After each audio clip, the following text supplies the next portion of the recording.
দাদা just hospital থেকে ফিরলো, আর আসতে না আসতেই ও চলে গেছে এই যে নিচে কাজ করতে।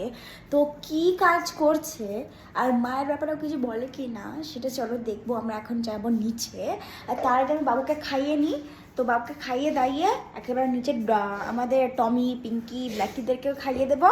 তারপরে তোমাদেরকে দেখাচ্ছি কি যে কি করছে দাদা আসলে নিচে। আমার দাদা যে শুধু ফায়ারের কাজ আর কম্পিউটারের কাজ পারে তা নয়, আমার দাদা কিন্তু মাঝে মধ্যে ঘরের রঙের কাজও করতে পারে। কি করছিস তুই এটা? আর মা কেমন আছে এখন? মা ভালো আছে। কবে ছাড়বে? হ্যাঁ, কবে ছাড়বে হসপিটাল থেকে? ডিসচার্জ কবে করবে?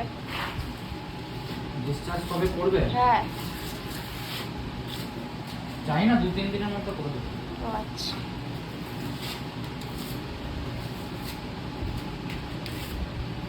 এই যে 40 কেজির ইয়ে এনেছে আজকে আসার সময়, বস্তা।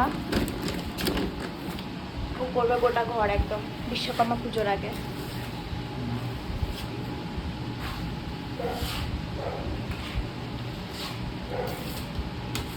স্কিল দেখছো?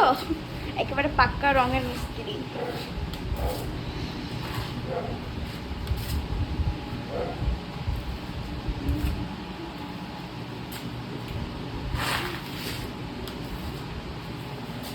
এগুলো গোটাই করেছে, এটা ভালো হয়েছে পুরো একদম।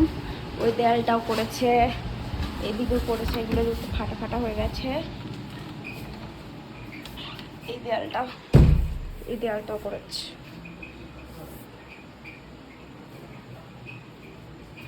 এই জায়গাটা তো দেখলে নিচে দাদা কি করছে। তো গোটা ঘর করবে, এমন শুধু নিচে করবে তা নয়, এই ঘরগুলো করবে, বেডরুমটা করবে, রান্নাঘর করবে, গোটা ঘর আমরা এখন শুধু হোয়াইট করে দেবো একদম। আর দেখতে থাকো। আর নিচের ঘরটা আপাতত করছে, কারণ কি বিশ্বকর্মা পুজোর আগে সব কিছু কমপ্লিট করে দেবে। ঠিক আছে, বাবা গো হাঁপিয়ে গেছিস, নিচ থেকে ছুটতে ছুটতে উপরে উঠেছি।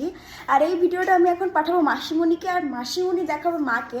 কারণ কি দাদা যখন বলেছে কি যে আজ ঘরে তোমার মতো, মা আসলে বলেছিল, বাবা আমি হাঁপিয়ে গেছি প্রচণ্ড। গোটা ঘরে রিনোভেশন করবে পুজোর আগে।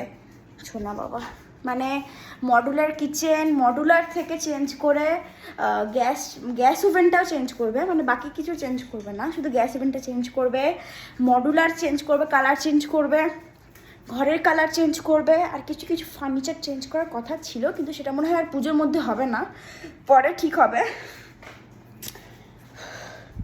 তো এখনের জন্য এতটুকুই, আমি হাঁপিয়ে গেছি প্রচণ্ড, একটু বসি।